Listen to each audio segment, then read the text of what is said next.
Et les grands pays européens appellent les rebelles du M23 et l'armée rwandaise à cesser immédiatement leur offensive en direction d'Uvira. Ni ikiganiro Minisitiri w'Ububanyi n'Amahanga w'u Burundi Edouard Bizimana yagiranye na radiyo mpuzamahanga y'Abafaransa RFI, aho baganiye ku kibazo cy'umutekano w'igihugu cy'u Burundi by'umwihariko Bujumbura nyuma y'ifatwa ry'umujyi wa Uvira ndetse n'imirwano imaze icyumweru kirenga, aho umujyi wa Uvira birangiye ugiye mu maboko ya AFC M23, abarundi bita u Rwanda, ndetse uyu Bizimana Edouard akaba ashinje igihugu cy'u Rwanda byinshi nk'uko mugiye kubyiyumvira, ndetse akanashinja Perezida Paul Kagame, avuga ko Perezida Donald Trump agomba gushyira igitutu kuri Perezida w'u Rwanda Paul Kagame. Ibi rero Uburundi bubitangaje bunavuga ko bugiye by'umwihariko kwivuna umwanzi, kuko bavuga ko Uvira gufatwa bingana n'uko Bujumbura yafatwa. Bimeze bite rero?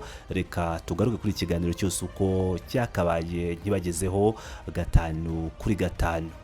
Monsieur le ministre, bonjour. Bonjour.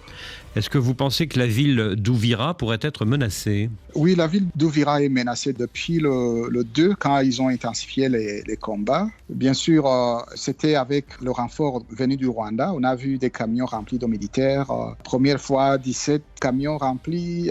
Deuxième fois, 22 camions remplis qui traversaient de Bugarama, une localité du Rwanda, pour traverser... Ikibazo cya mbere umunyamakuru wa RFI yabajije Minisitiri Edouard Bizimana, Minisitiri w'Ububanyi n'Amahanga w'u Burundi, yamubajije ati ese umujyi wa Uvira waba uri mu kaga? Minisitiri Edouard Bizimana ati yego, Uvira iri mu kaga kuva ku itariki ya 2 ubwo imirwano yongeraga gukara, kandi rwose byakurikiwe n'inkunga yaturutse mu Rwanda. Twabonye amakamyo menshi yuzuye abasirikare, ubwa mbere amakamyo 17, ubwa kabiri amakamyo 22 yuzuye abasirikare, anyura i Bugarama mu Rwanda yerekeza ku mupaka wa Kongo. Bakoresheje intwaro nini ndetse n'izirasa kure, banakoresha indege zitagira abadereva, drones, harimo drones za kamikaze ndetse n'izindi drones zikorerwa muri Turukiya. Umunyamakuru wa RFI ati ku ruhande rwa FARDC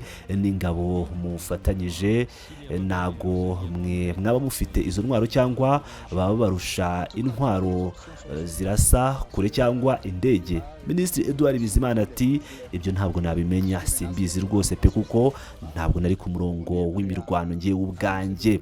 Umunyamakuru wa RFI ati ibyo muvuga ariko birasa naho bivuga ko abari gutera bafite ubushobozi bwo mu kirere kubarusha. Minisitiri Edouard Bizimana ati oya, sibyo nshaka kuvuga.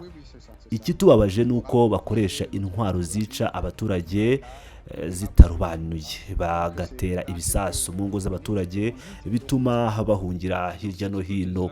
Ubu tukaba dufite impunzi nyinshi ziri guhungira mu Burundi. Umunyamakuru wa RFI yamaje ati izo mpunzi ziri guhungira mu Burundi zinyura ku mupaka. Umupaka waba ufunguye cyangwa ntabwo ufunguye? Minisitiri Edouard Bizimana ati yego, umupaka urafunguye, kandi mu minsi 3 ishize tukaba tumaze kwakira abasaga 30,000 basaba ubuhungiro.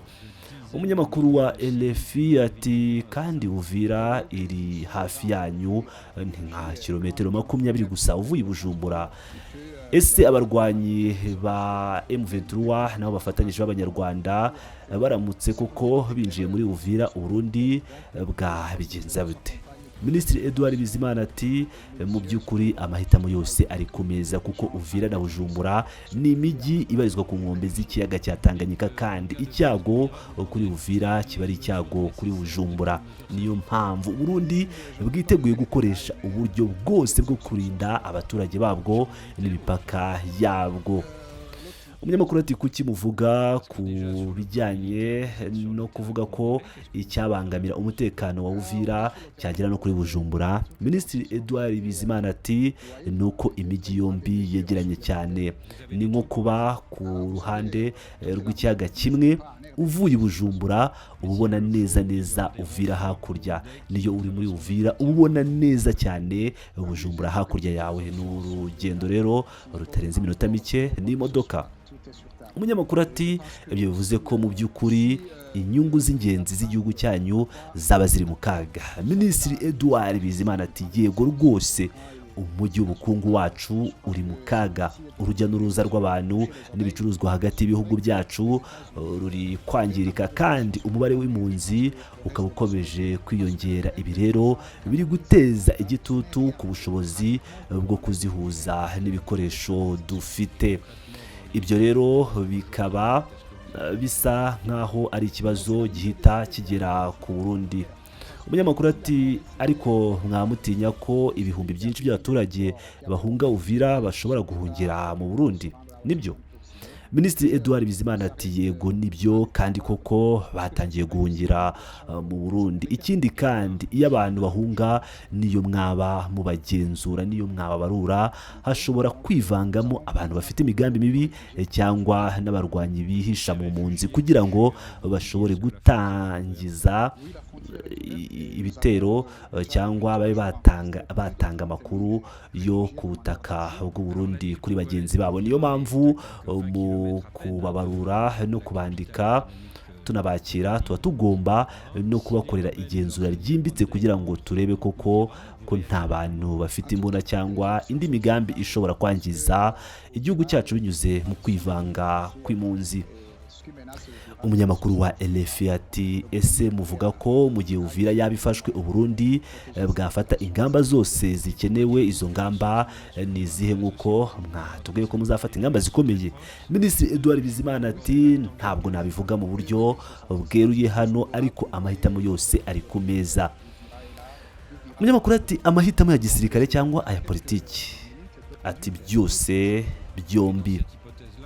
Umunyamakuru yongera amubaza ati ariko mu rwego rwa gisirikare none se mwaba mushobora gukora ikindi ikihe? Mwe muri ku butaka bwa Kongo. Minisitiri Edouard Bizimana ati nibyo turi ku butaka bwa Kongo, ariko ntabwo ibikoresho byose n'imbaraga z'igisirikare byahise bikoreshwa icyarimwe. Hashobora kubaho izindi ngamba zindi zishobora kwiyongeraho. Bivuze ko mufite ingabo ziri mu mutwe w'inyongera? Minisitiri ati muzabyumva, igisirikare cy'u Burundi si nk'icya Kongo, ntabwo ibintu byose bibwirwa abantu uko biri. Ariko niba bikenewe, ingabo z'u Burundi zishobora kwambuka umupaka zikajya ku butaka bwa Kongo. Nibyo mudusobanurire. Minisitiri ati yego, navuze ko amahitamo yose ari ku meza. Niba hakenewe kohereza izindi ngabo cyangwa izindi mfashanyo, byose biri ku meza. Umunyamakuru ati kandi mwemeza ko niba Perezida Trump yemera ubwo bwumvikane, Amerika ishobora kuba yatera igitutu Perezida Kagame ibintu bigahinduka? Minisitiri Edouard ati nibyo, Amerika ni igihugu gikomeye cyane. Amerika iyo ivuze ni ingufu zikomeye ziba zivuze. Ntekereza ko bishobora kugorana ko umuntu yirengagiza icyo bavuga. Ku bw'ibyo, niba Amerika yashyiraho igitutu gito kuri Kagame, ibindi byose byakemuka, kuko M23 nta kintu cyayo itari kumwe na Kagame cyangwa u Rwanda. Mu by'ukuri u Rwanda rumaze kuba kimwe mu bintu biteza umutekano muke mu karere. Umunyamakuru ati mu minsi 2 cyangwa 3 iri imbere mwiteze iki kuri Perezida Trump?